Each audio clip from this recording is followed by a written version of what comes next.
L'Union européenne travaille sur de nouvelles sanctions contre la Russie. Ces travaux font suite à l'annonce du président russe de soutenir des référendums illégaux en Ukraine.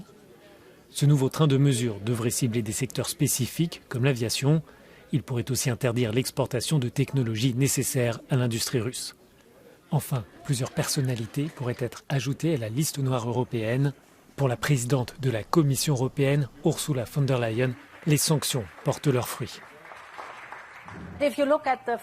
Si vous regardez le secteur financier en Russie, il est en état de survie. L'industrie russe est en lambeaux. C'est très intéressant de voir le complexe militaire parce qu'il rencontre beaucoup de difficultés pour réapprovisionner les forces armées, parce que les technologies de pointe manquent. Elles viennent de chez nous et elles ne sont plus livrées. Les exportations sont interdites. Les pièces de rechange manquent.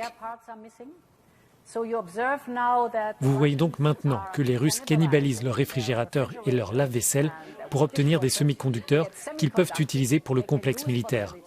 Le Kremlin a mis l'économie russe sur la voie de l'oubli. La commissaire européenne en charge de l'énergie estime que de nouvelles sanctions contre les ressources énergétiques russes sont peu probables. Toutefois, un plafonnement du prix du gaz reste sur la table, mais cette idée est loin de faire l'unanimité entre les États membres. L'énergie est déjà concernée par plusieurs sanctions. Je pense personnellement qu'il est nécessaire de mettre en place un plafond sur le prix du gaz russe parce que nous n'avons pas encore de sanctions sur le gaz.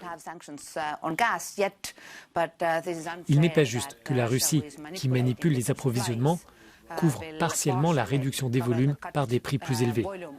Et ce n'est que le résultat de leur propre action. À l'Assemblée générale de l'ONU, le chef de la diplomatie européenne a accusé la Russie d'entraîner le monde dans une récession planétaire et dans une crise alimentaire mondiale.